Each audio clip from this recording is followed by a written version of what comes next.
Hey, hello everyone. Welcome to our HOKDULU talk, Courtyard Housing, a Typology for Sustainable Development. Thank you so much for all our participants who joined this and registered. And this time, we have more than 100 people who joined our webinar talk HOKDULU series. Thank you so much for all participants, and thank you for your time who joined for this talk.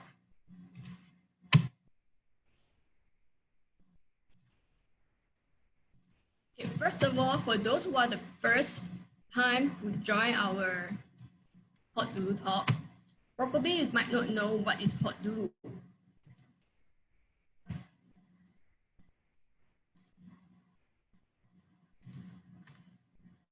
So HOKDULU is a bahasa Melayu dialect commonly used in Terengganu and Kelantan in the past.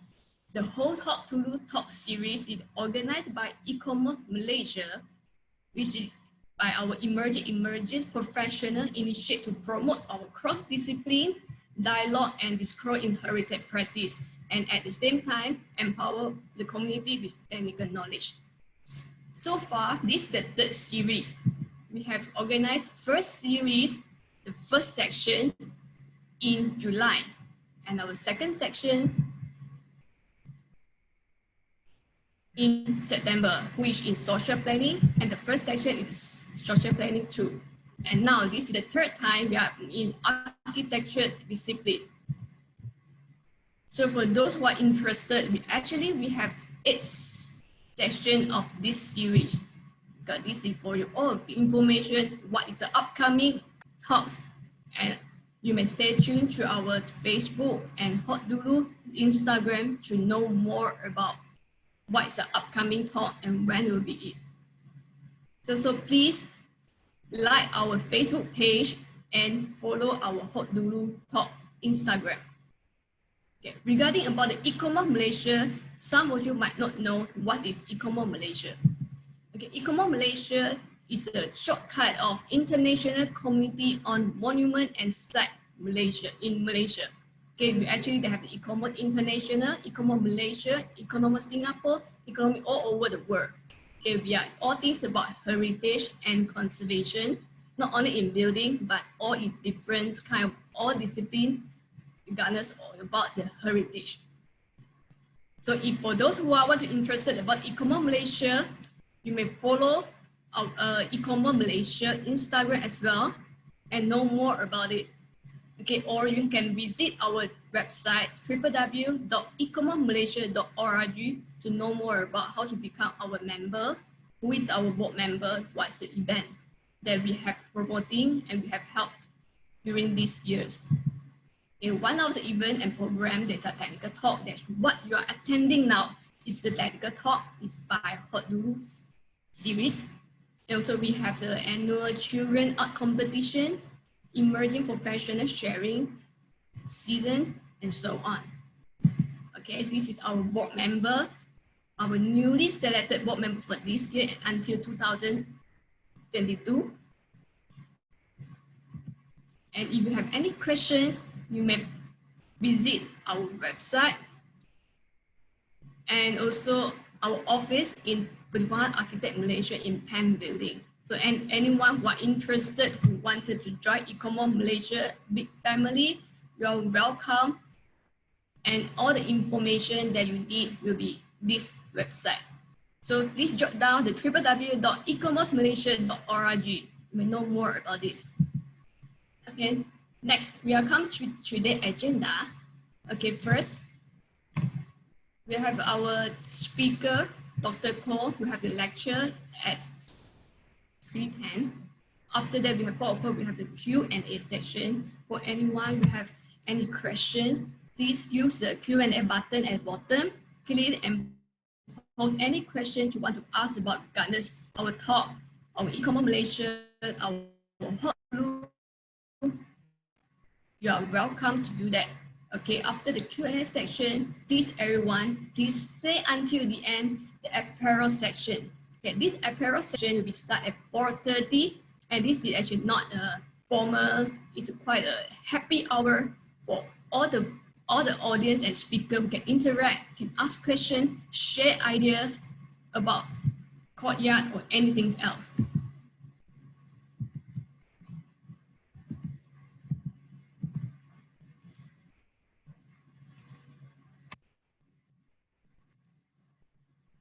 Sorry, then my technical problem with the PowerPoint.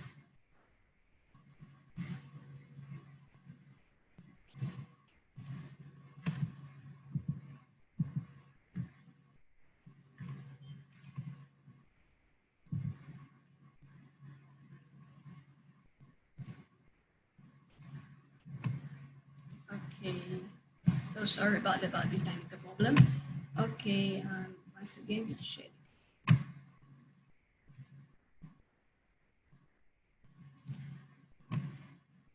Okay, we go back to the apparel section just now. Okay, what is apparel? Okay, apparel is actually from French.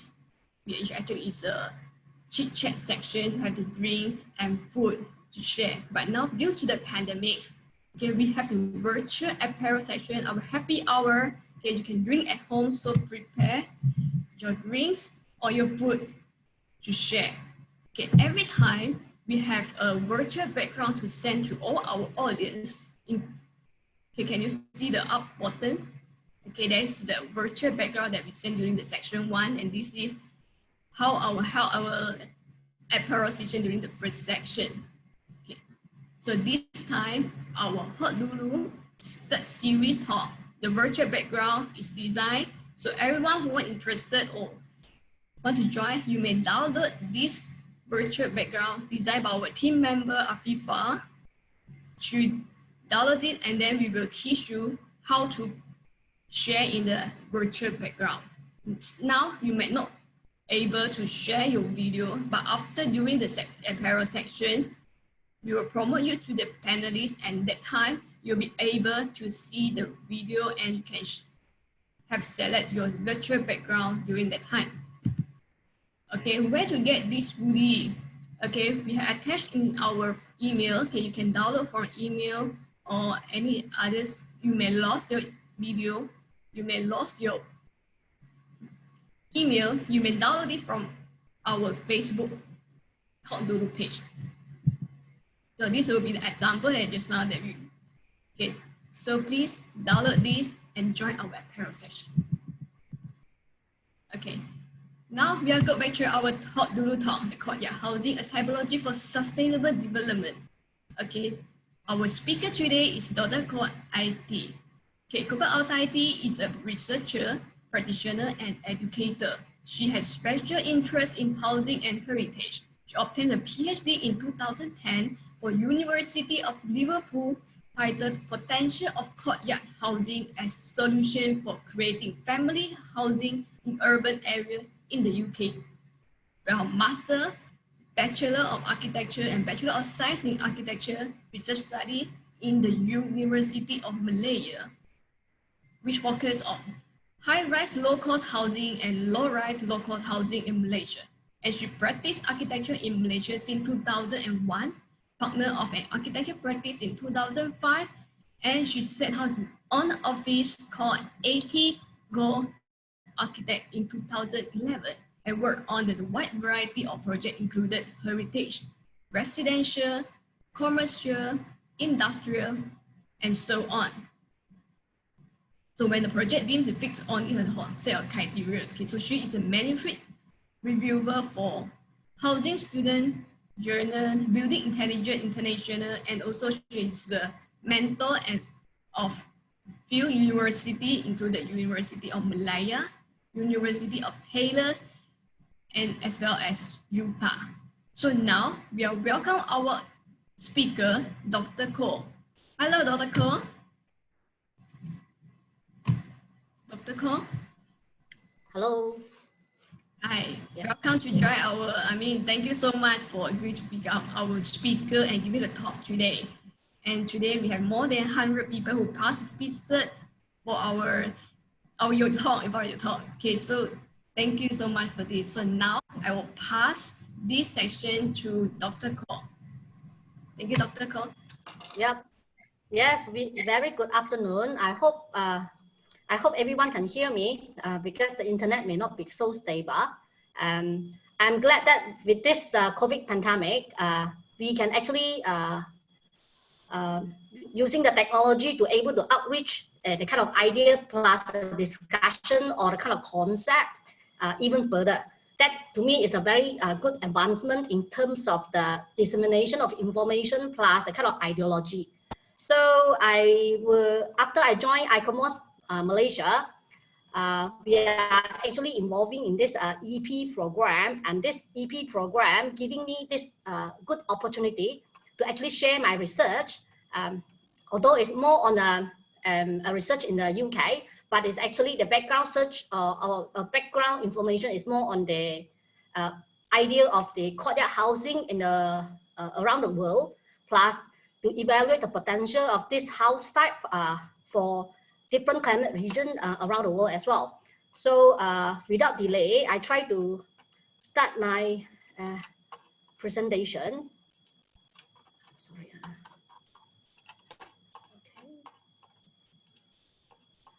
So a topic that I try to think many times to see how to actually attract more, I'll say researcher or architect, urban planner, or whoever have a great interest on the housing or a future way of living. So with that, I come up with a title with this courtyard housing, a typology for sustainable urban development. So in order to start the kind of a talk, I actually structure the kind of talk into three groups. We talk about the past, the present, and the future. And what I would like to clarify is the past is not 100% the past, the present is not 100% the present, and the future, it will be the future potential. When I say past is not the past, it's because courtyard housing developed around the world for at least 6,000 years, evolved in different regions, different places, in the different periods of time. It depends on when this houses been actually formed to become a more ideal kind of housing around the different places. And the present, when I say present, when I put it as modern, is because as an architecture student, we actually relate modern with modern technology and modern way of construction, modern way of living. So what is the modern way of living is like from a traditional multi-family housing or extended family kind of housing living into a single family kind of living. So, and that's why I actually categorize the present as a modern way or modern type of the courtyard housing. And in terms of potential, what I mean is actually what have been developed since the traditional period, the old period into a modern period, what will be the potential with the current technology we have, the current system we have, what will be the potential of this house type? Can it be used or really utilized around the group, like what it have been developed for the last 6,000 years? So I started with trying to paint a picture to the audience and a kind of what is actually a courtyard. A courtyard can be a very simple kind of grouping of people together in a kind of a village area or the jungle. That what you can see on the top left image is a form of group of people grouped together to form a hub into when the group of the community grow bigger, the hub become bigger, and then what you can see is actually appearance of a open to sky kind of code for living spaces. It's a kind of a communal space within a housing community or a community. And then when the technology evolved, the kind of group of people will start to form their own cluster, and that cluster, because of the technology and the privacy within the different community, the development can be evolved into something like what you can see as an image from the the bottom left corner, which is like a circular formed by a mud or formed by a stone. And when the development of the technology for the area or the region actually be a little bit more advanced, the kind of shape of the house shape will actually start to evolve into a kind of a rectangular shape. That moving into a slightly rectangular shape with a different architecture composition mixing with the local material into different form of the construction. So when it actually make into really more advanced, what you can really see is actually a house or freestanding house with a kind of enclosed kind of courtyards. So bearing in mind all this development, it can be happen today also, although when I categorize it as a traditional courtyard.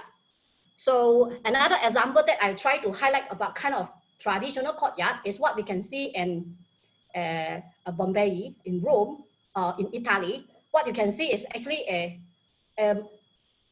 organic way of development, but with the formation of the house with a court or private house with multi-court within the development.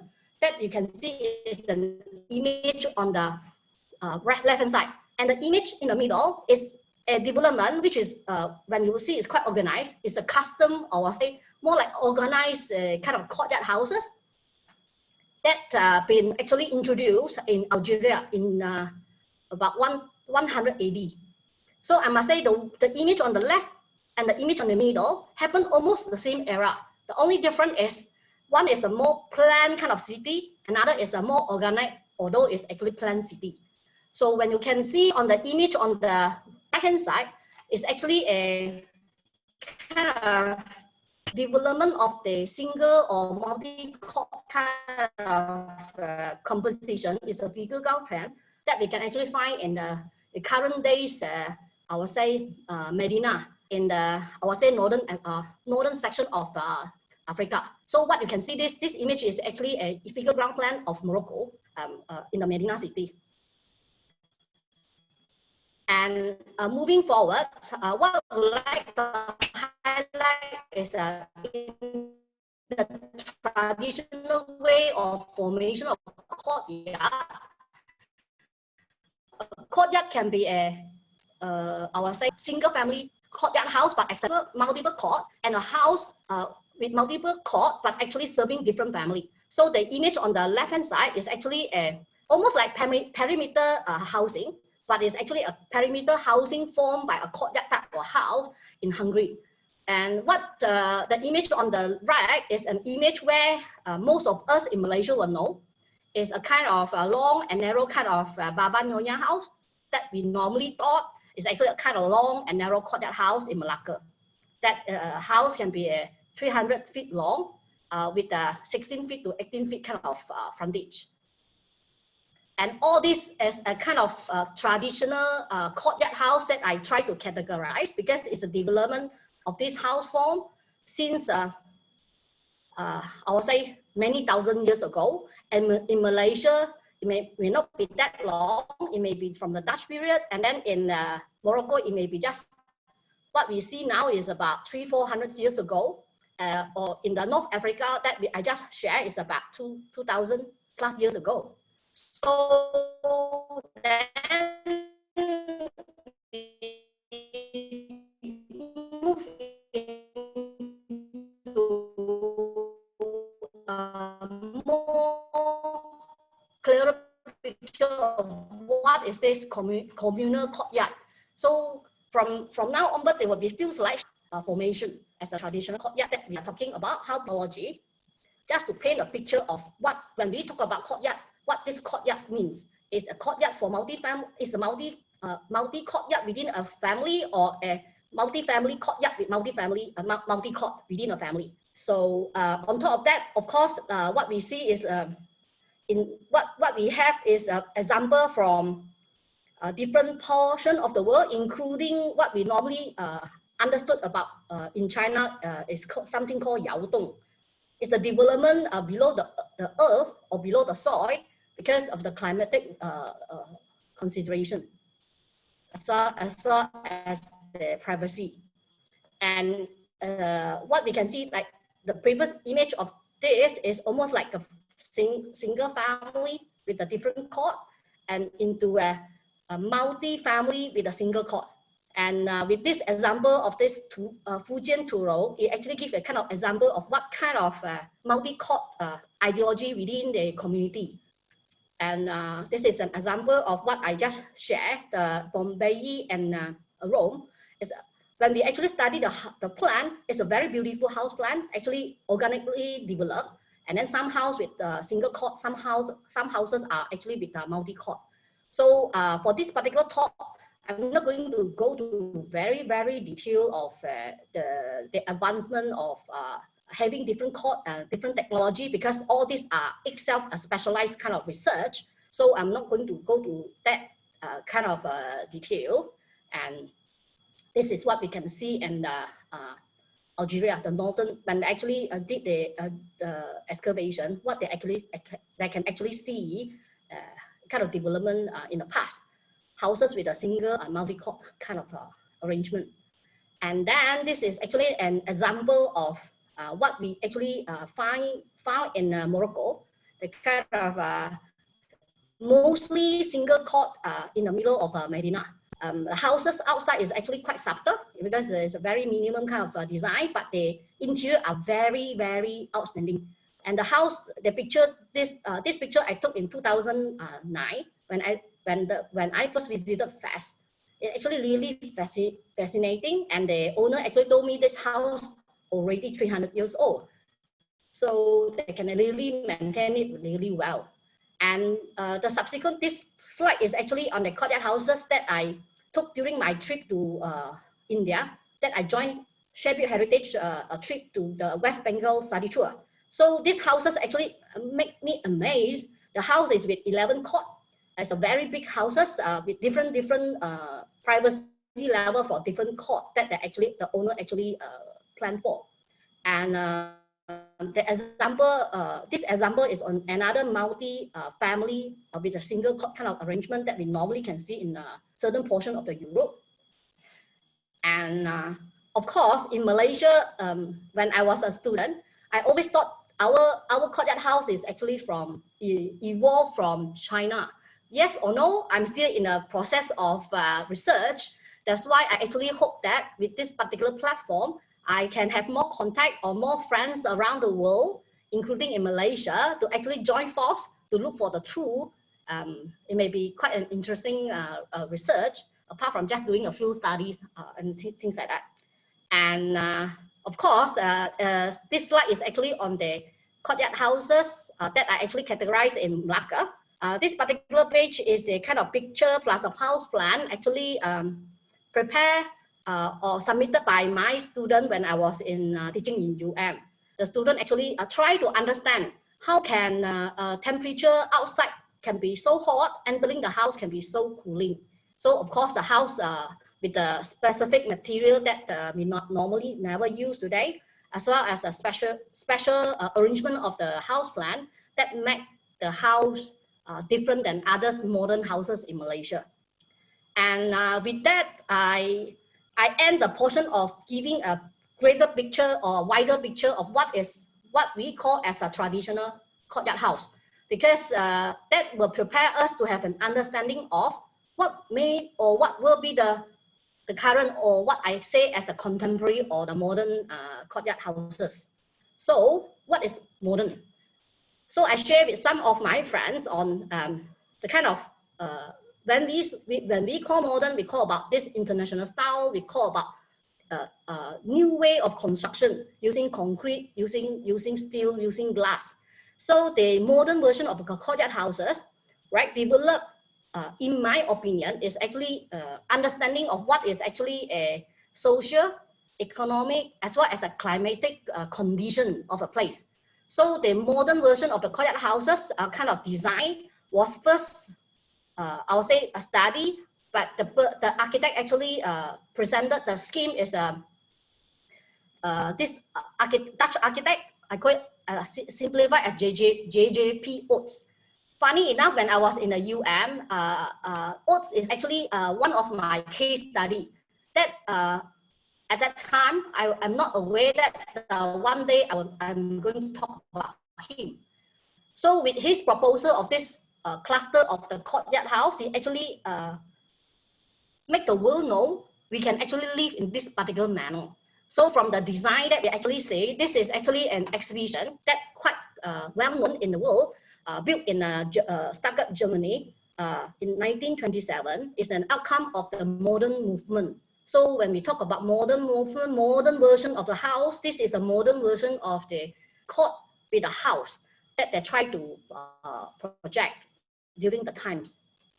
And when we look into the development of the modern version of the courtyard house, there's no way we can actually eliminate the kind of development around the world. At the beginning of the 20th century, what we have is the World War I, and then subsequently we have the World War II. And then this World War I and the World War II actually create a big impact in terms of the new way of living for people. So at that time, especially in Germany and UK, because of the war, there's a great shortage in terms of the housing stock since World War I. So around the two portion of the country, what they have is actually a kind of development of what kind of houses that they can actually build for all this. To them is a hero that returned home safely after the war. So what they have is like such like in AA. Not in AA, in the Bauhaus, what they have is expandable houses. So they create a hub, and then from a hub, they do an expansion. What you can see now is an image in the middle that published under the publication in AA on this expandable house developed in Bauhaus in 1931. So at that time, an architect called Walter Segar from UK actually picked up the kind of idea, visiting the Bauhaus, and then this class become a kind of a lecture as well as a visiting lecture in the Bauhaus, and learning and sharing the kind of house design that further from this exhibition in Germany. So what happened is they come up with the UK form, and then with this L shape, or they make it as an expandable house. To form like a kind of an idea that they call it single family courthouse in the northern region. So what you can see here, the images on the right hand side is a kind of L-shaped courtyard houses designed, specifically designed for a single family in the northern hemisphere in Copenhagen, as well as in the Elsinore. And in the UK, what happened was they actually developed into a better version afterwards, which is my PhD research. So after Walter Segar actually back from or having this visiting study with this Bauhaus, he actually studied, and then besides as a practicing architect in the UK, he actually looked into a different version of houses that he actually published a book called Home and Environment. So he actually published what kind of possibility of this house with a courtyard, or house with a single court or multiple court within the kind of context that's suitable for this social, economic, as well as the privacy of this residents or urban dweller in the UK. And at the same time, because of this, as I mentioned, the housing shortage around the globe, they are talking about this new way of living. And I believe most of us, if graduate from architecture background, we understand about this Christopher Alexander pattern books. So in this pattern book, what he have, right, is actually a ideology of what is actually a long and narrow courthouses. And then he did some kind of experiment on what can be a best house form for the kind of urban dweller at the time.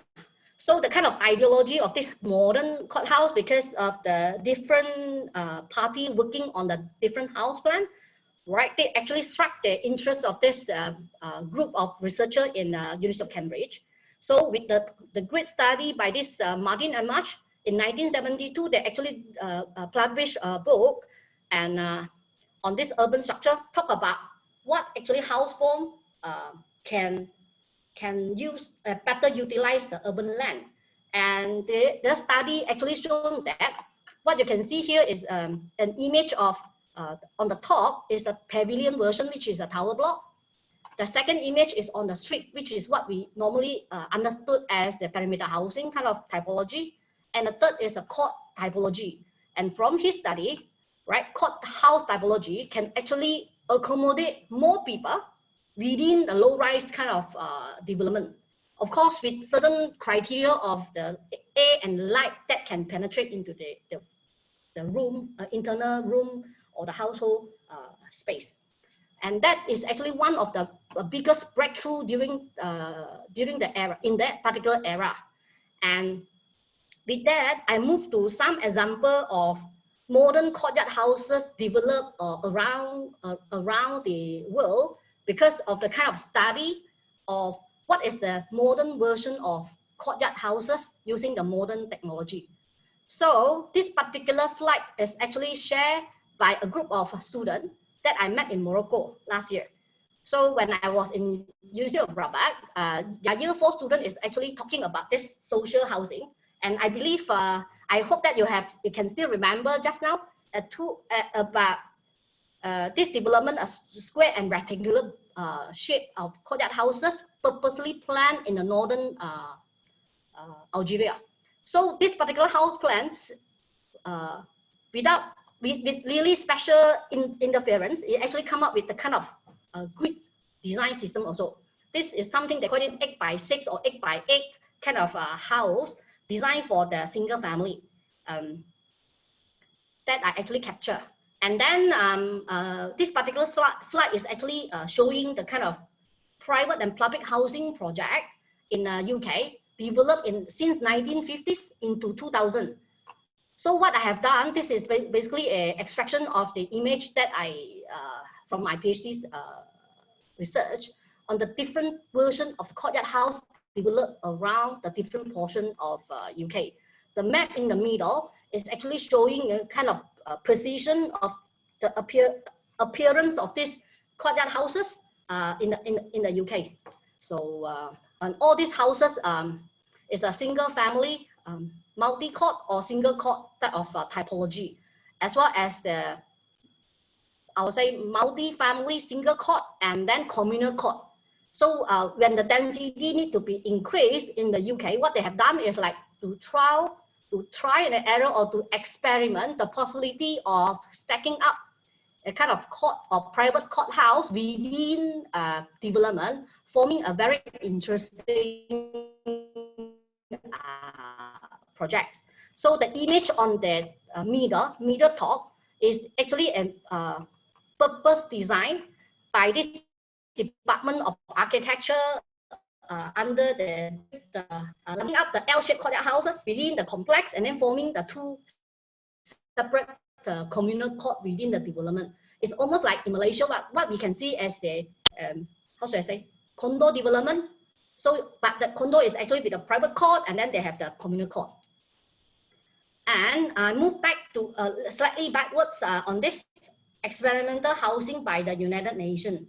And I mentioned because of this evolution or the discussion around or high density, low rise kind of housing. So in 1960s, there's a kind of, we call it world international competition was called to actually come up with a great concept for the kind of housing for a group of people in Peru. So they're supposed to actually build like 500,000 units in the Peru, and they are looking for a different way of composition.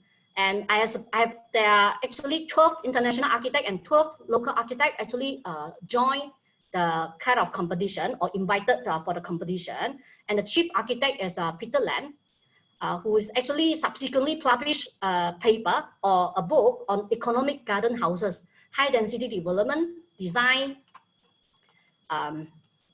planning, landscape, volume 1 and volume 2. So with this, his study, further to the outcome of this particular competition is long house type can achieve a residential density of 71.5 HOKDULU per hectare. Of course, that depends on the house size and stuff like that.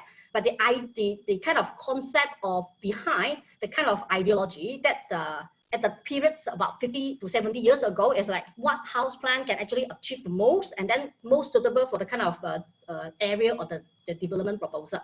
So let's look at the four, I would say, project that actually select from the submission. The first is a project from Christopher Alexander on the left bottom. So that is obviously is a long courtyard houses that he actually projected for the proposed development. Second is from James Sterling from UK. It's actually a rectangular, but actually with a court as well. The third is actually from the Charles Correll. If you can see from the image, this is actually a model that actually created. Although the final, I would say the mock-up that done in Peru is slightly different, but this is kind of ideology that he's looking at, like multi-court within the kind of house. And the project in the middle by Atelier 5, and this project is a winning scheme for the entire development. It's a long, narrow court house typology as well that fulfill the criteria that actually set up for the kind of experimental housing competition project during the era.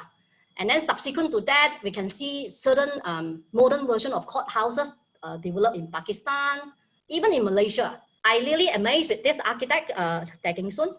I must say that during my bachelor research, because of working on this low-rise low-cost houses, so it actually brought me into this two, to me, very outstanding project by him when he was active in Malaysia. So one is actually the housing. So the proposal for the both, or the organization of the planning of the both, is slightly different. One is in a long plot, I'll say terrace form. Another is actually in a cluster form. Of course, both have advantages as well as disadvantages. But the important thing is this particular project provide a kind of different concept that we are reminding us to look into how to actually achieve a higher density within the low-rise kind of development. Of course, the higher density may not achieving a density if you talk about 30 story or 40 story condominium development. We are looking at maybe like 18 story compared to a low-rise. So I owe a duty to present this particular project because during my my bachelor research, I met the resident from this Taman Ikan Emas, as well as the resident in Sedapat Jaya. They asked me to help to save the development because especially for Taman Ikan Emas is actually a I'll say our Kuala Lumpur City Council pilot project in 1970s that struck a well-known kind of publication around the Southeast Asia. So most of the residents stay there since 1970s, and by the time I did my research, they have staying there for at least 30 years. Before my PhD study, I visited them. What they informed me is like they may not able to save the development. Even they inform the DBKL they want to keep staying in the development because it's a rented property.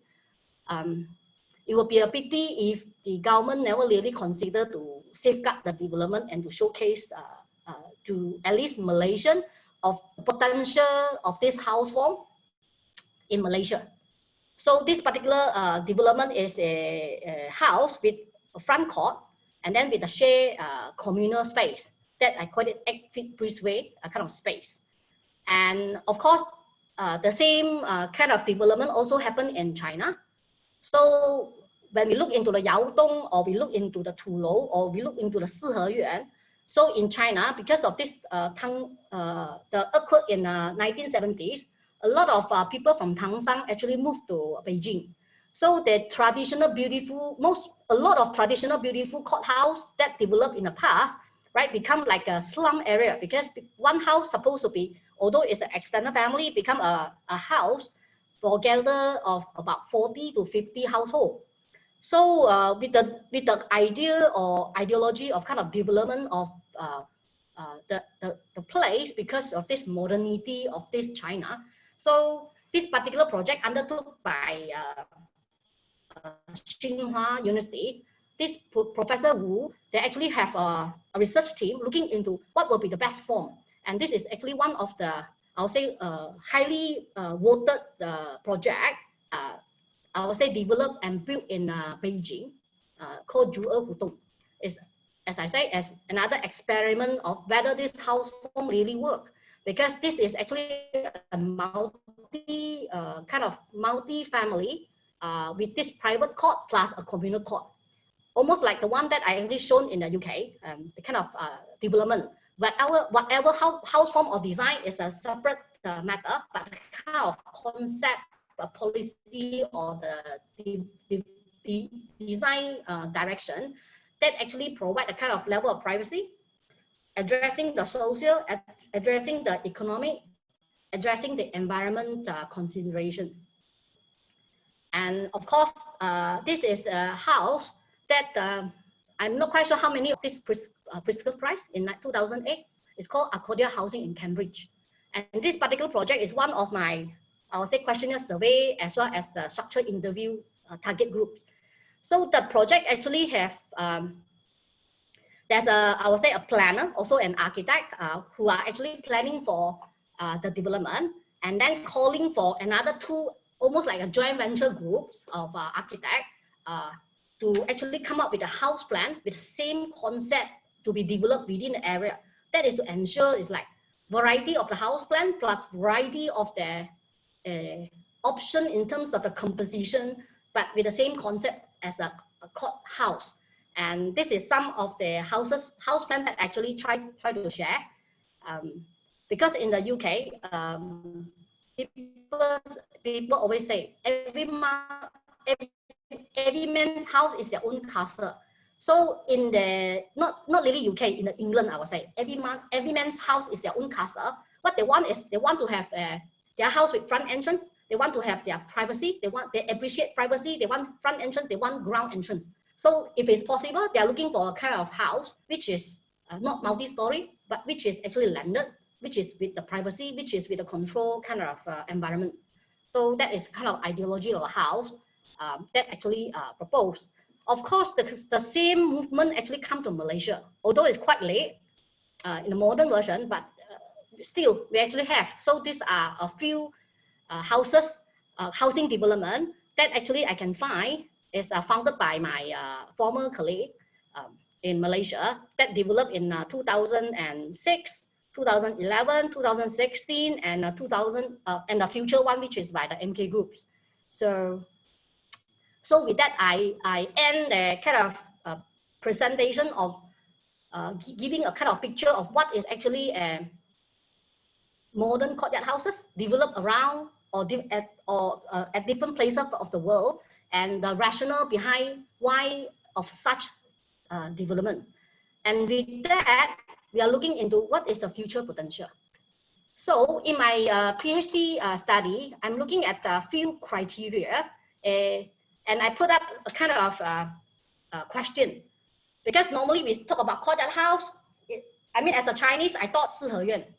So maybe for Indian, they will talk about their own courtyard houses, and for people from cool climate region, courtyard houses, whether it's actually a new types for them, and whether this is a kind of types that suit their climate region. So with that, I actually put up like kind of hypothesis or question, and of this, whether this court house provide an unexplored potential for this high density, low energy, contemporary urban housing in the UK, and that can actually adapt the changing needs of the dweller over time. So with that, I actually put a kind of question as well as the characteristic or criteria that we need to set within parameter to test up the kind of model. So with that, I'm looking at the kind of theoretical issue, the privacy, the house design, the kind of density, and also, of course, the user perception. So that I actually look into, in the UK, I particularly look into something we call housing mobility. Because social sustainability, when we talk about sustainability, we're not only talking about energy, we're talking about community, we're talking about social, we're talking about social sustainability as well. So in the UK, when I was working on my PhD study there, I always heard that because of the kind of real estate, people move house very often. Almost like 85 years, you will move a house. So, but because of my study, I realized that when I actually visited all these courtyard houses that I actually dig out from my research, it's like all these people are quite old. They are actually almost like staying at the house for at least 30, 40 years. So it's kind of like a clash. Why in the general public, they talk about moving house every 5 years, and the research that I'm focusing on is with all this, we call it like old people. So, and that actually make me look into a different perspective. Apart from the house design as an architect, we are looking into the house design density, and they look into their perception of the kind of house type, plus the kind of whether this house type or whether the design issue really make a stand in terms of why people choose a house, and whether what that kind of house form acceptable to the general public. So with that, we look into design planning perspective, look into the social perspective, look into the environmental perspective. So with that, it comes to the collection of the house plan, because in the UK, when I actually start to do the collection of the courtyard houses developed in there, actually come up with like a list of the houses, courtyard houses developed and categorized in terms of a form. Because the kind of courtyard houses developed in the UK is like from 1950 up to 1970 or end of 1970, and almost like stagnant, stop, and then only actually appear at the end of the, I would say 1998 to 2000, before the turn of the century. And there must be a reason behind. And then with the research, I know that environment or the energy is actually one of the biggest setback for the courthouse developed in the UK or cool climate region. So with that, we categorize in the kind of different court house that actually form, like what you can see on the left side, the L shape, the two court, one is the general court, one is a service court, the kind of Z shape that I call, because the two courts, one is semi-private, one is the private, and then the I shape is really like a two long house actually stacked together with a private court, and then linked together, kind of a project or the proposal by University of Edinburgh. And then a T shape that giving a house with the offset of the L, forming a different living space or a private living space. And the one of the very interesting one is actually the long and narrow with a single court or multiple court. And from there, I did a kind of testing, and long and narrow courthouse actually achieved the best to answer the kind of question that I actually outlined for a kind of courtyard house supposedly to be developed or sustainable in a cool climate region. So the kind of research was under, I would say, picked up by, I would say, two group of people. So far, after I graduate, I can, when I on and off did a search of who actually continue working on the kind of research area. So I found two separate groups. One group is a group of researcher is in I would say Saudi Arabia, looking into a hot and arid region. So it's like the researcher actually look into different house type using the courtyard typology, and the outcome the same. Long and narrow suit their how say social characteristic as well as environment. So the kind of research showing that it actually reduce the construction cost and then help the kind of level of privacy, and of course improve the kind of planning possibility of a slightly higher density within the same piece of land. And the other group of the researcher is actually a researcher from Germany. So the particular group in Germany is focusing on the courthouse kind of typology. This Jane Krimmel, he actually have two studios, one in the USA, one in Japan. They look into the same version, whether this typology actually work, and to test out the passive and active technique, maximum density, privacy, flexibility of the use, reduction of the resources, plus the cost efficiency. And I must say, the outcome the same. So significantly, this kind of long, narrow, achieving higher density, more privacy, higher level of architectural design quality, higher interior comfort, low energy demand, high resources of kind of energy, interior flexibility, like what we actually know in all this Baba Nyonya house or long and narrow kind of house in Malaysia. And Because of this density and flexibility, living space of this building can be significantly cheaper.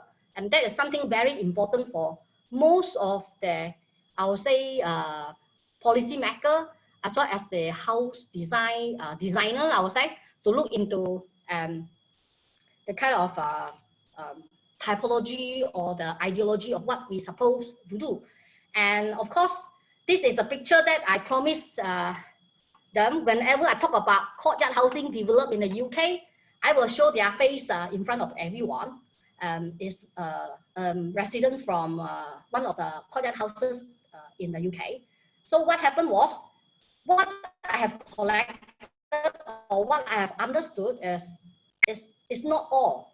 There will be houses that develop in the world that I'm still picking up. It's like when I visited this particular group of people working on the data collection, they explained to me, hey, there's another development just 5 miles away, similarly to ours, but better in terms of this and this and this and this. But unfortunately, the architect don't publish the project. So only those residents who actually stay there enjoy the kind of house design. And that is also another type of house design in the UK. And I appreciate the ICOMOS Tribute Heritage Tour, because with the tour to Morocco, I actually met people from University of Rabat that just now I just mentioned. And that is a sleep kind of project from my PhD publication. I never mentioned about any publication of this development by this EcoShark, that he was actually in Paris himself in 1927, visiting the exhibition, and then study in France, and then back to Morocco and become an architect as well as an urban planner. And he come up with the kind of house plan and house form for I would say northern Africa, that pushing up the development in Rabat as well as Casablanca. And what I really appreciate when I met them is they are actually preparing a dossier to actually try to gather the kind of development under their own heritage. Is something that to them is a value and a kind of development of the kind of house form that correlate to a house form in Timgad, which is about 2,000 years ago, with a Greek kind of formation. So it pushed me into a question of, hey, this rectangular house form is actually a house form from Rome, or house form from northern Africa. We call it Mana.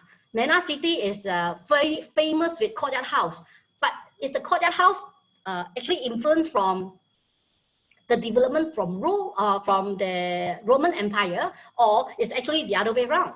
So that is some kind of question that I have until today, including the kind of long and narrow courthouse development in Malaysia. That day I actually spoken to Dr. Green from Malaysia, expert member from Malaysia, about this long and narrow house plan development in Malacca as well as in Penang. So Dr. Green told me, you know, early segment of development of the long and narrow courthouse in Penang is a shorter length compared to the later development, which is slightly longer. So we make an assumption, I make an assumption, I'm not quite sure about her, that to me, the slightly longer form, it can be from merchant from Malacca, because from my research, Dutch actually try to have a long, very long plot, because it's a more efficient way of developing a piece of land, like what happened in Malacca. So it can be somehow people or merchants from Malacca bring the kind of ideology or concept to Penang at the later stage. But I will say that it can make, I'm still in the middle of research. I hope that I can spark the interest of a researcher reviewing I would say the potential of this house form, whether they are from Malaysia or from the other portion of the world. And I will say with that, I thanks everyone for giving me this opportunity, and thanks for the well, I would say very well received kind of response. And basically this is a small short CV of myself, and with that I end my today presentation. Thank you. All right, thank you, Dr. Goh, for such an interesting talk. We're not only now in Malaysia, but we know more about the whole world through your slide, and now we know more about in-depth research by you about the courtyard design and how it is, and even the past, modern, and the future. Yeah, so thank you, Dr. Goh, for such an in-depth research and presentation to us. Thank you. Yep, thanks. Okay, now we are entering the Q&A section. We have the question. That's it. Okay, just now you have talked about the high density, low energy. Okay, is there research or example of courtyard housing in a high density and high rise building? Courtyard housing in a high density, high rise. Yeah. Okay.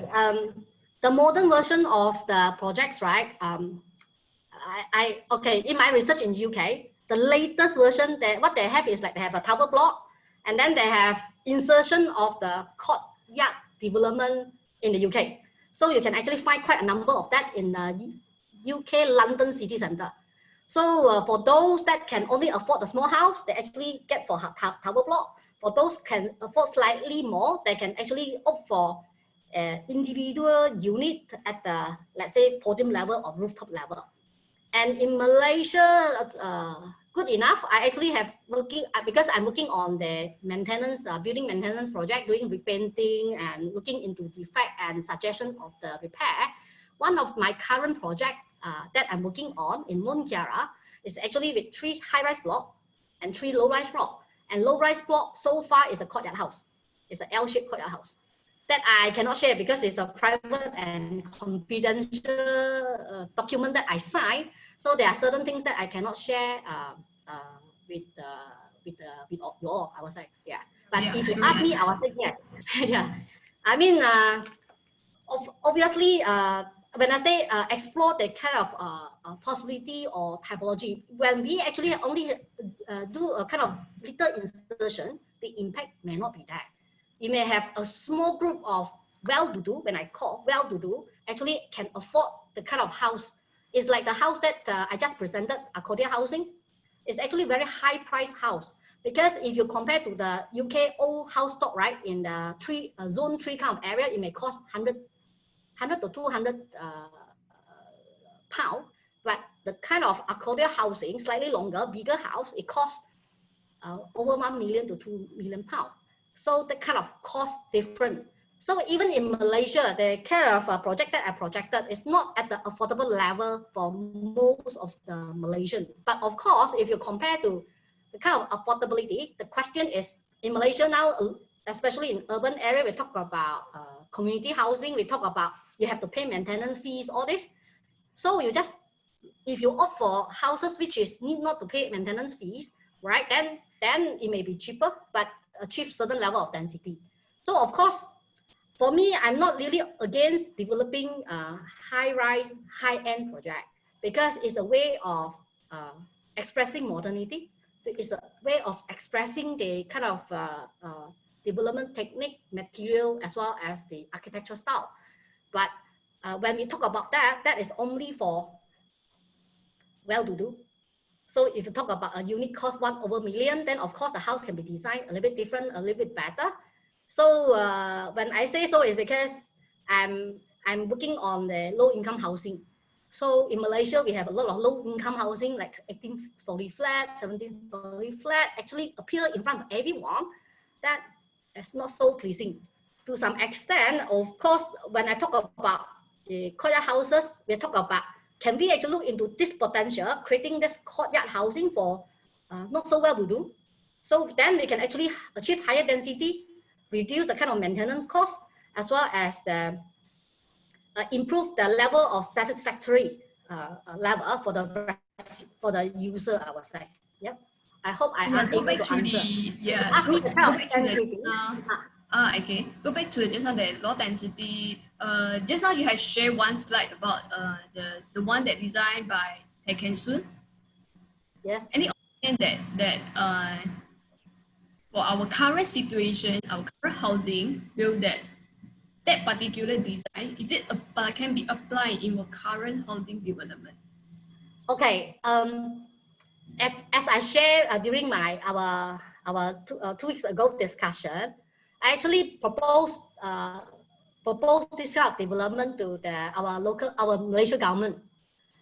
So because of maybe the not quite some nightmare, the concern of maintenance and management that they have to deal with for all the housing stock for low-income people, right? The first question to me is, can I design same house, but to have the parking in front of the house rather than having it to be strata? So what happened to this taking soon proposed development is to have the house, whether cluster or terrace, but having the car parking at the roadside or certain group of like parking. So to some extent you have to manage. So to the current, to Malaysia government, I would say our Kementerian, what they want is a landed property. So once the house is actually completed, they can just hand over to the local government. You manage, because all the road, lighting, drainage, all this is already taken care for. They do not need to spend people to collect maintenance fees, helping them to paint the building, repair the pump, and repair the leaf, stuff like this, or even manage the car park. So someone telling the other party they park on their car park, stuff like this. So I hope. So are you proposing this to our minister? I mean, this kind of design to implement back into our house? Yeah, I have kind of, I'll say mutated version, several versions of this mutated version. Yeah. I see that. Interesting. Achieving rather high density, yes, compared to what we have now. So the only difference that is like in Malaysia, I do not know whether funny or not, they have a kind of guideline. Low single story or double story house have to be this density. It cannot be more than that. That is a little bit tricky. And about a month ago, I told my colleague, I say, you design the house and then look at this Johor housing standard. So the Johor government housing standard is like have a back lane of 20 feet. If your house is 20 feet by 70 feet, you need to have the road in front of the house of 50 feet, not even 40 feet. I say it's like, if government set up this kind of ruling, how to achieve good density? Because the whole piece of the good land, almost half go to the road already. So Malaysia planning, in my view, Malaysia planning system is something that we need to review in terms of policy. You actually give more emphasis to road, to more emphasis to the human living space, and you actually pay more for something that you need to maintain, then you pay more for something that the user actually enjoy, a kind of living space. So that is my comment. Okay, now we have another question for our audience. Okay, okay. The audience asks, it shows some study of the courtyard in hot, arid, and cool region that concluded long and narrow courtyard as most suitable design. What do you think about the daylighting performance? They are long and narrow. Is it effective on our tropical climate? Yes. Sorry, Dr. Goh, your line is we couldn't hear you. The answer is yes. So at first, I also never, because we actually did a test because why actually in my PhD research actually did a collection of the houses, and then from there did a in-depth structure interview plus I would say lengthy questionnaire survey on energy usage and things like that. And on top of that, I learned a program called Courtyard to actually take a mobility study on why in the UK is because of the house design. May not be called a house, but house design, because their census data do not have categorized, which is called courtyard, but it's a house design with how many rooms and things like that, right? And then for the hot arid region, so that particular study is by a researcher from University of King South. So what happened was in the Saudi Arabia, their traditional houses also courtyard houses. And when I say I'm involved in the kind of heritage project, so happened that project is actually in Saudi Arabia. So I work on the 4 heritage villages in Saudi Arabia, looking into different house plan, because it's very rare we can actually get any publication for I would say, their traditional houses that we can actually purchase or search from internet or from the bookstore. So what happened was when I actually did a search, they have the variety, or I would say different composition as well as a different design that suit their own local social and privacy criteria. So whether long and narrow courthouse is suitable or not, that is a study done by this King South University with slightly wider frontage into a narrow frontage, and that is a kind of research outcome, follow the same, I'll say, outline that I actually did for my study in the UK. So if person asks yes or no, I will say the answer is yes. Oh, sorry, Dr. Goh, we lost your connection again. Every single research will be yes until someone proves it wrong. So I hope that Saudi Arabia or other portion of the Northern Africa region, they can actually do a test and this particular research direction or research studio that people can work out and then look for the better concept. Okay. Okay, now we have another question for architect Tiong Kian Boon. Okay, the Malacca townhouse, which UNESCO classified as the shop house of Strait of Malacca, I believe influenced directly the urban build from in the Southeast Asia.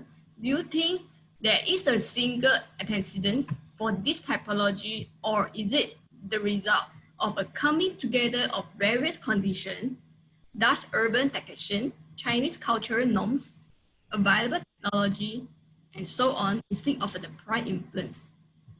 Okay, our ICOMOS president question. Okay, as I mentioned, is actually still within my study. So far, what I have understood was this long and narrow plot is the kind of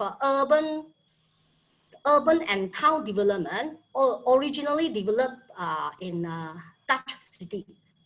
So when we take back to have the how should I say, the map, if I compare the mapping from UK and then mapping for house plot from the Dutch, right? Dutch have this long and narrow plot, and when you actually have that kind of planning or development, what Dutch have is actually one side is actually water road, one side is actually road.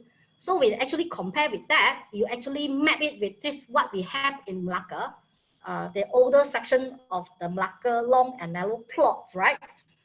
So that it gives certain share of the information, the formation of the long and narrow plots, why the kind of shape.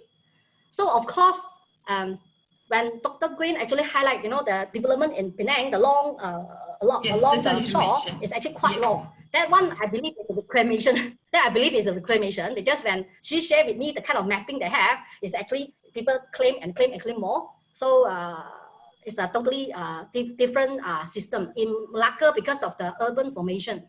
And if you ask me whether that is single family or multi-family, I would say courtyard house development is always can accommodate single or multi-family. It can be single family at the beginning and develop into multi-family when you have other household member actually moving into the house. And if your plot is so long, you can always extend. Or because of the kind of route, for instance, in Malacca, right? One side is road, one side is water, one side you can have this kind of business, another side is actually for storage as well as the daily use. I hope I answered his question. I'm sorry that I cannot talk more, because on this particular, because it's still halfway, I would say a half-cooked research. So hopefully one day I will share my research outcome. after get certain level of confirmation from expert member from ICOMOS, including those expert members from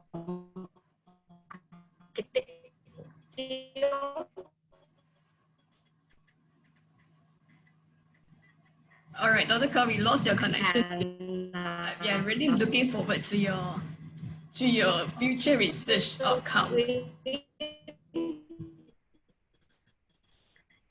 And others that who actually share the same interest with research. Yeah, urban housing. So it's all the way to the China as well as to Vietnam. So I want to see who comes first. You know, Dr. Green talked about this cultural root. The root is actually bringing in the kind of concept, bringing about urban planning, because they share the same way of living. If in their country it works, slowly evolve, come to Malaysia, it works also to some extent. And what struck my attention when I did my PhD study is I never thought that a long and narrow plot can be so well received in the UK. I share one of my, I would say, experience when I actually did my questionnaire interview. I would say semi-structured interview in the UK, this Courtyard housing. One of the owner of this house actually purposely make a treat to me, a good lunch, and they walk me around the entire development and talking about how good is the development compared to the previous, I would say, single Victoria houses in the outskirts. So the kind of appreciation that the local people actually have, and they also never thought. That's why to the case of UK, it may be quite rather we call it a modern version. But in the case of Malaysia, because we actually have this long plot developed or maybe introduced since the Dutch period, that's different. Because in Malaysia, if like I'm from a small town, I experienced this long plot, but that is English planning. After knowing, joining ICOMOS Malaysia, knowing about English development history, then I know that okay, all these are English planning after the Dutch planning. So in English planning overlap the Dutch planning, so the kind of share build heritage that kind of outcome that we have.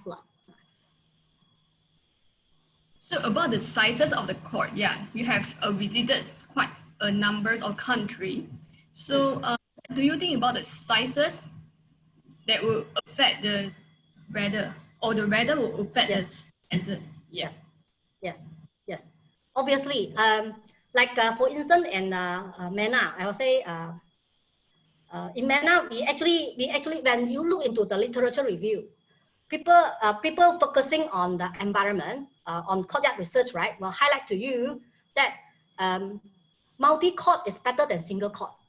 Why? Because when the courtyard is bigger, the sunlight will hit the courtyard and then heat up the space, and then once they heat up, the hot air will rise. So with that, the courtyard on the smaller section of the house, right, will actually cool air will actually lead indirectly to this space and then create the kind of movement of air. So within this movement, they actually include traditionally they start to include the kind of water element within the travel of this air that cool the space. That is in a hot and arid kind of climate. For Malaysia, it's a little bit different. So Malaysia, we have bigger court and smaller court, but the court is actually quite small. Small in the sense that, of course, there's a criteria on the building technology, but it's actually more on the, we have rain. So I still remember when I did my little study of this blue mansion in Penang. So they actually collect the water and then water loop around the internal courtyard, the floor below before it discharge. So one of the ideas is actually to cool the space. So in Malaysia, the courthouse, right, is the formation is a little bit different. So I would say the interesting part is like whether the kind of technology between the different region, right, that court is quite well perceived because it actually gives a sense of privacy at the same time actually link you with the cosmos. So you can actually look up. This is a sky, a place where you can contemplate. So, but at the same time, it actually give you a pressure when there's an air movement, like in a Malacca longhouse, right? Actually cool you up. It's like my student who actually did that. He said he's there, not even turn out a fan. You know, you can see the kind of air movement within the court itself, or the internal of the house itself. So it kind of experience that it cannot express to some extent. So then, of course, that will be my next question. With the kind of study we have, or the kind of testing we have, as I mentioned, when we talk about courtyard house, we are not talking about this is traditional, this is modern. I separate the modern and traditional just because of the kind of movement, because of the material and the technology different of the advancement. Now we have concrete, we have reinforced concrete, we have Poland cement. In the past, we have lime, we have bricks, we have terracotta tiles. No, we have totally different material. With this technology change and advancement, whether it's a betterment or it's actually setback. And then if it's a betterment, then how shall we go along? If it's a setback, how should we change? So that is a kind of understanding of how we can actually bring our research of what is tradition into the modern in the future, and how we can actually learn from what we have from the experiment housing for the last 100 years in the world, right? Of these modern courtyard houses since 1920 plus, right? That I actually explained the first exhibition of this, the so-called stem of what is modern courtyard house in 1927. Now we are in 2020. So the kind of development is almost 100 years of the history that worth a review. And that's why this talk is actually paid forward. Dr. Goh, we are always see in the oldest day, the long and narrow courtyard that happened in Malacca or in Penang, the short houses, usually they are supposed to be not covered. What do you think about our current situation? Most of the house owner or the tenants who covered up their courtyard. Yeah. Or anything else? Yeah. Okay. Okay. When we in Malaysia, the design of the development of houses is a little bit different our side. In Malaysia, we actually develop most of the housing development is done by developer. So what we have is something we call it standard houses or standard housing. So I have former colleague told me, IT, when you look at house, outside totally paved up, Chinese family. When you look at a house where you have a lot of plants in front, likely to be Malay family. When you have the house like this, is like this family. Malaysia is a little bit funny because the house itself is, it depends on the house design itself, right? The outcome can be rather different. So when you say they actually having a client preference because it generates design. So unless you really know the target group, what you can do is in Malaysia, and most of the architect did is actually a standard design that comply with rules, regulation, all this rather too standard. But when you look at the courtyard houses, that long and narrow in Malacca and in Georgetown, people appreciate because people can actually feel or can actually see the advantage of having this kind of house form. But if the new design cannot achieve that quality, that will be the reason why people want to close up the courtyard. Yeah, I think for the new design, I mean the first question it's not by architect, it's by the owner or developer. The first question they will come out is how to prevent this from any chief to come in. So they want to gear up the roof. They want to protect the privacy as well. Sorry, Dr. Goh, we lost a connection again. Okay, I show you can see that the middle image. What you see is actually like a grill, because in their country all these houses are quite flat. So and then they have this accessible rooftop to some extent. So if the people want to come in, they can actually climb and then come in from the top. So what you can have, so is actually to do a certain level of protection. It's like people put up the grill or something like that, but not to totally cover up, because you actually benefit from open up than to close up. So in country like Morocco, that kind of climate region, they actually have people installing this totally open, and people having retractable awning that you can open and you can close. When it's really come to a raining season, you can actually close it. But when it comes to very good weather, they can just open up. So, Sorry, Dr. Goh, we just lost. Obviously, in Malaysia, at a certain price, and then that's that to happen. Hello? Hi. Sorry, Dr. Goh, can you repeat your last sentence or the last two sentences? We lost the connection. Oh, okay. I say in Malaysia a little bit different. Unless the developer willing to promote the kind of concept with that kind of flexibility, that retractable awning, retractable glass that you can actually close and open, right? Because most of us can view the kind of beautiful house. It's not really at a very affordable level. So it's like hopefully one day the developer in Malaysia or the architect can design something that can, or they can convince the developer to do something slightly better. So that bound to research as well as the development from our young architect from school. So for me, it will be very painful to actually test the real project. So I hope that, that's why I hope that more students actually join our youngsters join the kind of talk, so at least can strike their interest, and during the school time, having their sweet time to test out different typology and prove that it works. So that will actually be a better direction or solution in my view than test up a real project that normally the design stage is take less than a month. So for a good design. So when we come to reality in Malaysia. Yeah. Okay, before we end our Q&A section, we have the last one more questions. Okay, in high-rise building, normally that in tropical climate, we have the area in high-rise housing. So what do you think, area and the courtyard, are they the same? If they are not the same, how do we can make it at the same function like courtyard? Okay, courtyard, there are many functions. One of the functions is to allow air to flow. So in a high rise, or I would say super high rise, right? And if it's too small, because when we talk about court, we talk about the proportion. Why the kind of proportion is like certain proportion, it actually work.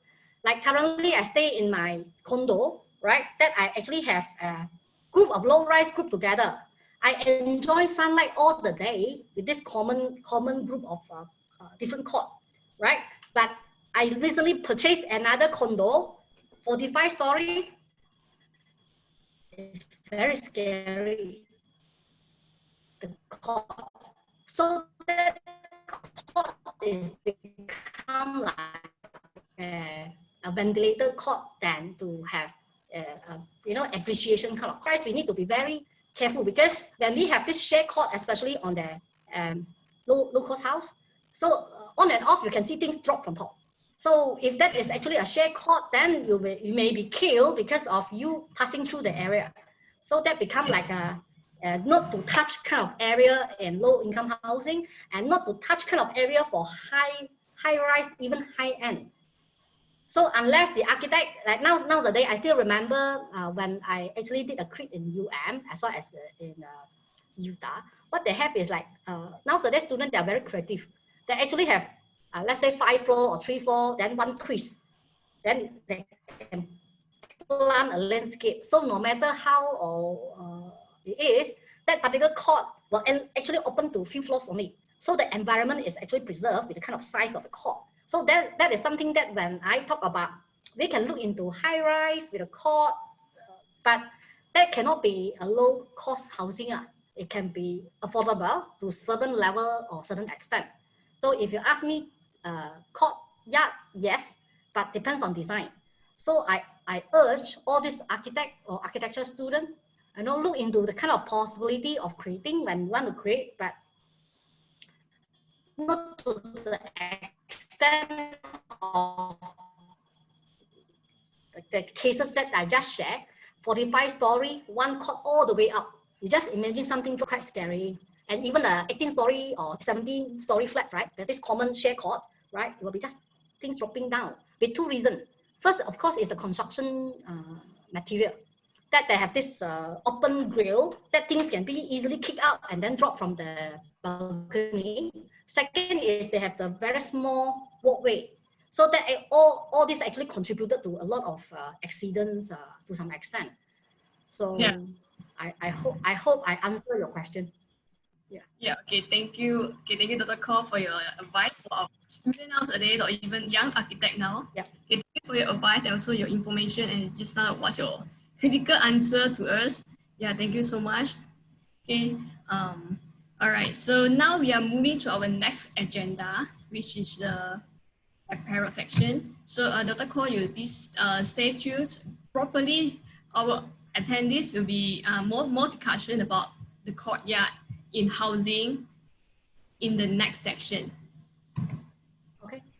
So thanks. Thank you. Thank you.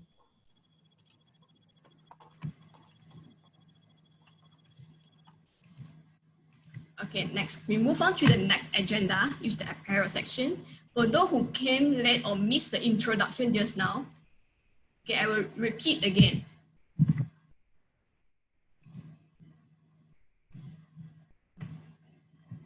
Okay, the apparel section, actually this is a happy hours that actually implemented in France. Okay, so because of the pandemic, we need to drink at home, so prepare your drinks. And please download our virtual background that you will receive from our email. And also you can download from our Facebook. Okay, so this is how the outcome. So everyone, please download the virtual background so we will stay tuned. We will have the 3 minutes break before the apparel. Okay, so our panelists will promote you as a panelist. So later you will be able to use the virtual background during the apparel section. Okay, so for your information, for those who want to revise what have the talk just now, you may visit back our HOKDULU webpage. We have the live and we will put it as a record. So anyone who want to record back, want to share to your friends, or those anyone who do the research, PhD student or any student who want to flashback what we have gone through today, you are welcome to go back our page and looking for more video in our past, or you have missed your past section, properly you can flashback to what we have done. Okay, last, we also need to thank you for all the supported, and also we need to thank the Baba and Nyonya Heritage Museum who support our talk this time. So if you have any questions about Baba and Nyonya Heritage Museum, you may visit their official website, babanonyamuseum.com. Or later, you stay under apparel section, we will invite Baba Lee, the creator of this museum, to share about his museum. Okay, so thank you. So we are now taking the 3 minutes apparel's resting time. So anyone want to go toilet, you are welcome to, or you want to prepare your drinks, you are welcome, or download your virtual background. And after we promoted during these 3 minutes, you are able to choose a virtual background and click the small arrow button found beside the video. This part, okay, you can choose a virtual background and then you can add image to our current courtyard design just purposely for this apparel section. So see you again. So we are taking 3 minute break. See you.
Hello. Hi.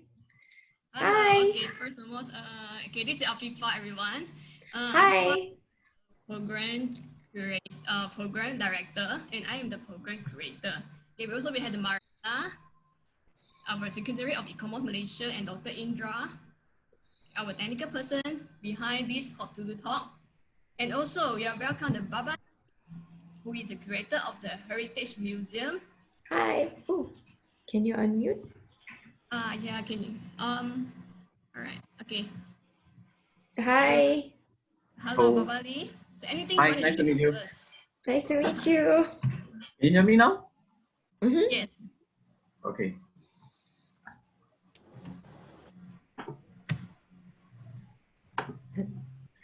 What did you think of the talk?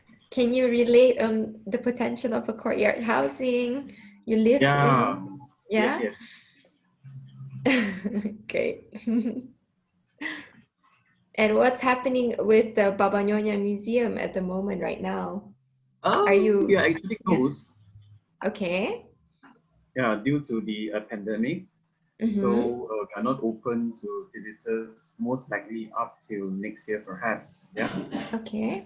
Yeah. So this virtual thing is good, so that people can actually virtually visit the museum somehow. Yes. Maybe you can start making a tour, a virtual tour. Perhaps somehow we to are at the people. verge of finding to have one. Yes. Okay. Yeah. But are you based in Malacca or are you based I in? am. Okay. I am based in Malacca. Yeah, I'm a Malacca born. Mm-hmm. Yeah. Okay. So, Okay. Babali, any picture to show us? I mean, about Yes. you. I'll share it with you guys over here. Just hold on a second. waiting, Babali is setting up for the picture. Everyone who can on your video, show your face to us, also to see the virtual background. So it did work for you. It's okay if Can you this see the works. photographs? Yes. No, not yet. Not yet. You can maybe double click. Ah, Yeah, beautiful. Yes. Okay. Okay, this is the museum. I don't know what I pressed onto already. Steady. Yeah, I hope it works. Yeah. Okay. Is there any interference at the photograph? I hope no. Okay. Now this is the photograph of the museum. Yeah, that I'm showing. Now I remembered just now earlier we talked about Malacca having these townhouses, correct? So this is the Correct. example of the townhouses, and you can see that although it's a bit wide, yeah, because it is consisting of 3 units. And the museum consists of 3 units, so you can see there are 3 doors. Bought in the year 1869 by the Chan family and made it into one house, which is their ancestral house. And as you can see, the houses are built next to each other. So the only windows are those that you sight upon. How many are they? You can count. Yeah, there are 12, if I'm not mistaken, 6 on the first floor and another 6 on the ground floor. So that's all. Hence, the reason why we need to have courtyards in the house, mainly for ventilation, yeah, and also lighting. Okay. Wow, and it's also a double courtyard, if I remember it correctly. It's a double. Yeah. Or is it just only one on the ground floor? What do you mean by double? I thought there was there's one courtyard and then you go in, there's another one right behind. Yes, you have 5 in the house. Okay. 5. Oh. Yes. Okay. So can you see the courtyard photograph that I've just changed? Yeah. Okay. Now this is the first courtyard and it's the most beautiful one. As you can see that it's surrounded by all the wood carvings. Yeah. All the decoration. Now this is exactly how it is since the year 1896 when the owner moved in. Including the tiles. Sorry, Yes. I'm looking at. They Wow. are Victorian tiles brought in from England at that time, yeah, to decorate the house. So as you can see, it is slightly different from what been discussed earlier, where courtyards, they call it the Siheyuan or something like, the houses are built around the courtyard. You see that this house, we got this courtyard, against the wall. Yes. Okay, it's a different style. Perhaps it's for it's for space, yeah. As mentioned earlier, the houses are very narrow, so we cannot afford to have courtyard in the middle and you won't have a space to even walk. You see there is that space around just beside the signboard there is quite narrow, just enough for people to actually walk. Yeah. So as you can see, it's very bright there. Yeah, like I mentioned just now, for lighting and ventilation, you don't see any side windows, correct? And the third reason is also for feng shui. When it rains, rainwater would actually flow into the house. Besides cooling the house down, it also has this feng shui purpose, because in the Chinese culture, water symbolizes money. So when you have rain flowing into your house, you have practically money, flowing into your house plentifully. Yeah, of course, it won't get flooded because you see there is this space that is built one level lower to contain the rainwater, and then there is a drainage system built concealed underground, direct the water directly to the Malacca River. It was built during the Dutch period. Yeah, so that is why we need to have all these facilities around, because in the past there's no electricity, no aircon, no fan. Yeah, so we have to rely on all these. And at the same time, if you examine this is another courtyard that you mentioned, the second courtyard, yeah, at the back that I've just changed. Can you have a look at the photo? I don't know. Yeah, this is the second courtyard. Okay, you see that they even dine, next to it. Okay, why? Because it's cooling. Yeah. Most of our activities would be done around the courtyard. Because it's bright, it's very windy, it's cooling. When the sea breeze actually blow into the house, then you can feel the air, the fresh air. So that and you can also read papers, books, or even kids would actually spend time doing their homeworks around the aerial area, and our grandmothers would actually do their stitching or sewing work around the area as well, the courtyards, because why? Lighting is very important. Now, if you look above, as you're standing in the courtyard, if you look above, okay, you can see that it's very narrow on top. Why? It is purposely designed such that so that when it rains, the rainwater will not splash onto the sides. Okay, so you get the rainwater, you concentrate it only to the middle of the courtyard, and it won't actually splash to all your furniture around the aerial area or the courtyard. Okay, then you can see all the windows there. Why? Because for ventilation, you need the fresh air to actually flow into the other rooms. You can see that open up every day. We have to open it up. There's no aircon until today. The museum we have not fixed air condition in the museum, except for only 2 rooms. Because why? It's very warm. Because like I mentioned earlier, the houses are very long. It's more than 100 meters long. So only 2 rooms we have got aircons. The rest of it we still rely on these courtyards to ventilate and also to cool the house down. Okay? Now, if you look around the courtyard, a typical Baba and Nyonya house, the courtyard would be decorated with very beautiful ornaments, plasterworks, especially like the one that I'm showing. Now, plasterwork is something of European culture, okay? But if you look closely, they try to incorporate the Chinese element. Like there is a pair of phoenix. I don't know whether you can identify the pair of phoenix here, okay, at the 2 sides. And there is that Chinese sphinx there in the middle with the 2 wings. You see the things here, and then there is these 2 phoenix. So again, a blend of east and west. Very beautifully that you can see in the courtyard of the Baba and Nyonya household. Now this is the front view of what I'm saying. If you can't see the phoenix just now, perhaps this is a better photo for you to actually locate the phoenix and the sphinx, the Chinese sphinx, or we call it qilin in Chinese, or qilin in Hokkien. Okay? And this is another example of the ornament that would be seen in the courtyard. Roman pillar.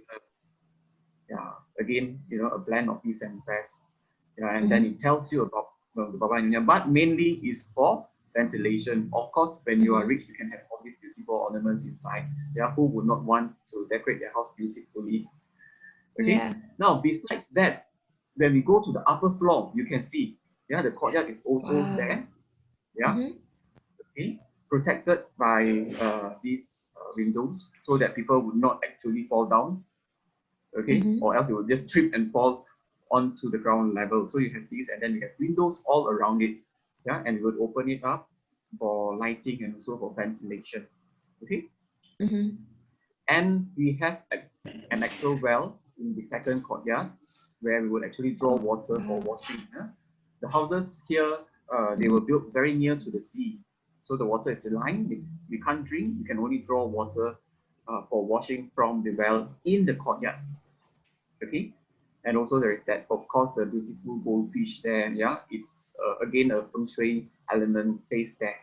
Okay, because why? Goldfish in Chinese culture symbolizes wealth and fortune. And when it rains, the rainwater will actually flow out of the fish's mouth. The goldfish would be seen spitting out water, so it means that the goldfish spit out money. Okay. And of course, there are plenty of activities that would be held around the courtyard. Like I mentioned just now, children will be playing. So this is, one of the bicycles, owned by the family 100 years ago. The children will be seen cycling around the house. Okay, in this bike, you imagine the house is so big that they can actually cycle in the house around the courtyard. Oh wow. Okay, which houses today cannot You know, we can't do that today in today's household. You try to cycle in the house, your mother will be, hey, what are you doing? You better stop doing that before you break my vase or my flower pot or my furniture, right? Yeah, but in the past, you do cycle in the house and even play badminton, I was told. Okay, imagine how huge the house is. And yes, of course, we would be sunning our spices because, as you know, Malacca is rich in spices, and also in Southeast Asia. Yeah, Malacca being the hub. Yeah, so we have all these spices, and that would be where the place where we would be sunning our spices before we use it for our cooking. Okay. Yeah, I believe that I'm only given 5 minutes to share. Yeah. Or I can still go but it's on. really interesting. Yeah. Okay. So I have to stop at this drying the spices or airing the spices here. And if you have any questions, perhaps, you know, I don't know, I pass it back to the moderators. Yeah. Do you have like dancing or playing instrument, Baba Yuna instrument, or any like kenduri that will happen in Courtyard? I mean, in the old days. If let's say we have a party going on in the house, yeah, the courtyards would be the place where we would actually perform a dance. You know, all the performances, the Dundang Sayang will be held there, and then we have a band playing, and people will actually dance around there while it's cooling again. Wow, it's like that's the heart of the house. It's not the living room. I mean, that's the living room. People just gather around the courtyard.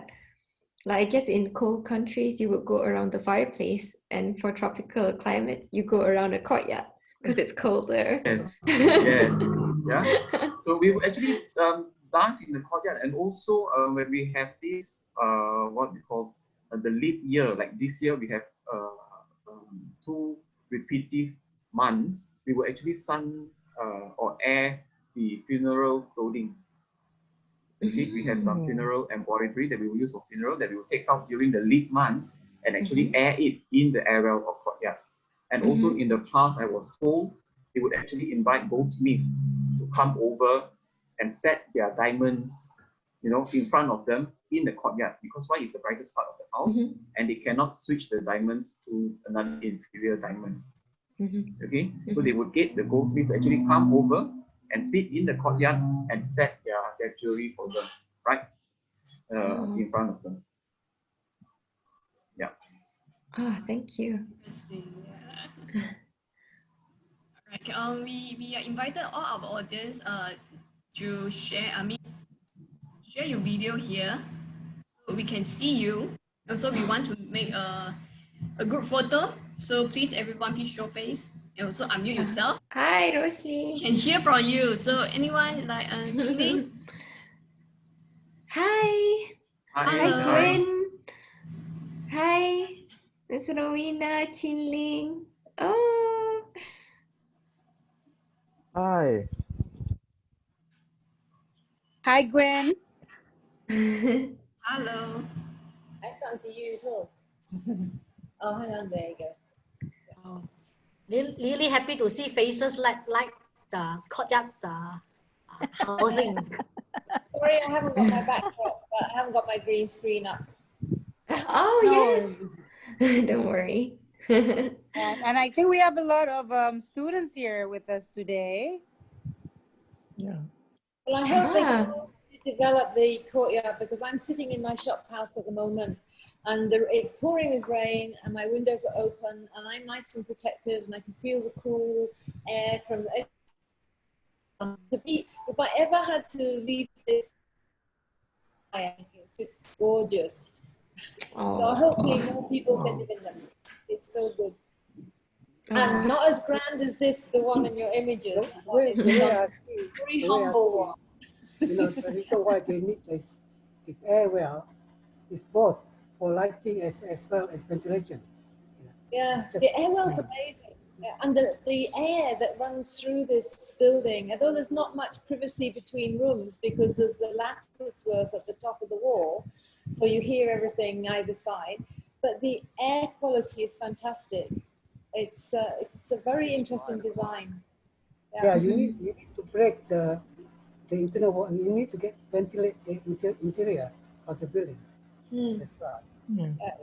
As well as lighting. Yeah. Natural lighting. But it's a very simple one. Yeah, it's just a simple concept. It's just naturally for the help of the occupant. Oh, somehow I've got San Francisco in there. That's my, I was going to try and show you my courtyard at the moment. Never mind, I will find it while you chat about something else. Yeah. Yeah, you're welcome. Thanks. I have one question to Baba. Yes. Yeah, is there any people still living in your museum at the moment? No. At the moment, the museum is not being occupied by anyone. It is solely a museum. Yeah, the family actually moved out of the house since the Second World War. So it is left empty. And they use it for administration works only. Like for example, because they still run businesses in the past, yeah, until today. So they use it as their office. That it will come back, and then also as an ancestral house where they would actually worship their ancestor until today. Yeah, 7 times a year. Then their descendants will actually come back during that festive period to conduct the worshipping ceremony. Interesting. Yeah. This is only. You should come one day. How much is I want to come. How much is the entrance fee? Fee is, if I'm not mistaken, 16 for adults and 11 for children and also students. I haven't been there yet. Yeah. You should Looking make forward. a point to visit Malacca and visit the museum when Right, we are open again. Yes. Thank you. Gwen, I can see your courtyard too. Exactly. It's Yeah, beautiful. just I saw. It's Wow. beautiful. Very humble compared to the one in Malacca. But what's interesting is the Malacca one having the staircase next to the well is that I remember is the same as the Nonya house that NUS have restored in Singapore. Yeah. But here we don't tend to have it in that position. Certainly in the less glamorous ones, but that one's absolutely beautiful. Yeah, this is in the middle, isn't it? Not against the wall. Mine is in the middle. I'll show you the other side. Let's see, yeah. But it means that this room I'm in is not, I can't sort of make it private because the front room is the private one. This one tends to be a hallway because you've got the staircase coming up right behind me and then the passageway, that's to the other rooms there. So this is open space, but it's great because this is my studio. So it works really well. Yeah. Oh, I never let anyone in. This is amazing. And we're like in already. So thank you. We invited ourselves. Because you talked about my pet subject. Actually, it was Dr. Goh that was talking about my pet subject. Yeah, the airwell. It's fantastic. Yeah. It's really good. Yeah. Yeah. I have a So question for just Baba Nyonya Museum. Yes. It's like what I understood is like that is actually brought over in 1869 until today. Do you have any collection of information before that? Before 1869? Collection of what? And collection of data, house, the evolution of the house, the construction in terms of the development of the space. We do not exactly know because what we have is after when they were bought by the family. Yeah. So, well, most of the houses along the same street would have the same feature. It's just that, you know, one would be less beautiful than the other depending on their financial, economic status at that point of time. Yeah. So as to how it evolves, I'm not very sure because we cannot tell. We don't have photographs of the house. Okay. This time we have some student, right? So any student can show your face here and voice out here. Unmute yourself to us. Any student? Yeah. No, any student, don't be shy. Where are the students? Bring out the Where are they? I think, yeah. We have Akmal, Effendi, Sukir, Beninggi, Doris, yeah. Double Julaihi. Okay. Okay, it's fine. Perhaps we can take like right, where's Mariana? We want to take a group photo also. I am here. Hold on. Hold on. Oh, Okay. Hold on. Yes. All right, yes. here. Hi, Effendi. Do you want to say something? Oh. Okay, never mind. Okay, they'll remain quiet. So. Hi, Nick. Nick, are you there? How about Nadia? You want to talk It's fine. something about the talk just now? Maybe you want to have any idea to share with our expert here. Don't miss the chance. Yeah. Oh, Mrs. Rohaya changed the background. Very nice. Thank you. It looks good. But you're on mute. Oh, Effendi says his camera and mic are not working. Okay. No It's worries. fine. Yeah, no worries. Thank you for joining. Yes. But that was a really good lecture, Dr. Goh. And then the Baba, I've been to Baba and Nyonya Museum once, but those photos just now were amazing. I definitely want to go again. Because you know, when the first time you go, you're just looking at the display, right? I think I didn't spend much time observing the details and the spatial qualities. But thank you for sharing the pictures with us. I just have one question. Yeah. Can Malacca Baba Nyonya Museum consider to have half price for ICOMOS member? Agreed. And that will increase the interest to visit as well as the more member can visit. We can organize a trip together, yeah, so that you know we can all come together and then have another round of site visit actually to experience it, yeah, rather than just look at the photographs. Yeah, that can be done. Yeah. We should take the group visit together with food. But Dr. Goh, I want a courtyard architecture tour with you. We should also plan that. Yeah. I would like to We're see. actually, Dr. Goh and Dr. Rohaya are planning for a courtyard seminar, if not next year, the following year. And Zulkir, Said Zulkir also says his mic is not working. But thank you, Zulkir, for telling us. Yeah, thank you.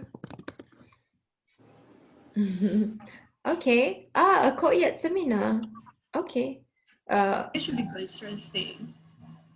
Yes. Yeah. And hopefully we can visit the museum also and include that into our visit list. Courtyard hunting. Yes.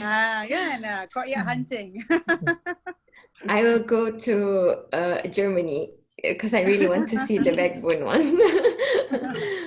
I can't believe I passed by it, but I didn't even, knew about the courtyard housing. I was there, but I was just looking outside, but I don't know. You know, now I know, so I have to go again. But you know the shop houses in KL? Like the shop houses in KL, they don't actually have a courtyard per se. They have more like an airwell at the back. But most if not all, if I'm not mistaken, the ones in at least Jalan Tunku Rahman, Jalan Tun HS, most of it are covered. Like the owners cover the airwells with, you know, those plastic sheets or metal decks. Yeah. No, because in KL it's not as long as the one in Malacca. Yeah. Long and narrow. But I've been to one house in Yogyakarta. It's a family house. It has a courtyard and all the a cluster of houses belonging to one family. So Diana stays in one room house, the mak mertua in another place, right? But all concentrated towards the courtyard inside. And the courtyard's really used by the women folk and children. Like they really spend their time cooking, getting together, putting, preparing food and all at the courtyard. It's well utilized. And this visit was maybe about 5-10 years ago. Oh, interesting. Okay. Really interesting. Thank you so much for the Baba Nyonya museum sharing. Right. I mean, although I'm in a Courtyard House research, I yet to visit Baba Nyonya Museum, to be honest with you. Well, yeah, you must. Please come. Please visit us. Yeah, definitely will drop by. Thanks so much. As I say, a long and narrow Courtyard House kind of research for me is still ongoing. That's why I try to take brain from Dr. Goh, sharing with me the maps or something like that. I want to try to trace the history. At least we can really make it history-wise one more layer of the information, and then make it a better publicity. So of course, like what Mariana highlighted, we are working towards maybe a symposium or something. So at first we are looking at maybe international and maybe a regional. So we are yet to confirm. But of course, the Malacca Baba Nyonya Museum is definitely one of the itinerary, I would say. Because it's maybe we can have one session in the Baba Nyonya Museum. Yes, That would be cool. At the airwell at the courtyard. Yeah. So we can view the courtyard. Yeah. So, I'm looking at the photos there. Is that the size of the beam? That big, huge? The ceiling. Sorry? Is that a beam, timber beam or concrete? Come again, I can't hear you. The beam. The what? The beam. Is it timber or concrete? Oh, the beams, yeah. The one above in the ceiling. Yeah. They are actually concrete and timber because there are certain parts of the beams of timber beams and the other are of concrete beams. So if you look, the ones that are quite huge, they are concrete. And you can see there are smaller beams there. They are made of timber. So it's a mixture there. Yeah? Yeah. Because why to support another floor? There is actually a third floor Yeah, there should be another on the floor. roof. Yeah. Okay. So that's a mixture. Concrete and timber. Okay. So, well, anyhow, I think it was a great session today. Thank you so much, Dr. Goh. Thank you to Baba Lee, and thank you everyone for joining. So we'll update you more for the next upcoming talks, and looking forward to have a discussion like this again. Thank you so much. Before we end this session, we'll take a group photo first. Yes. Okay. Smile. Smile. So anyone please show your face, yeah. Smile.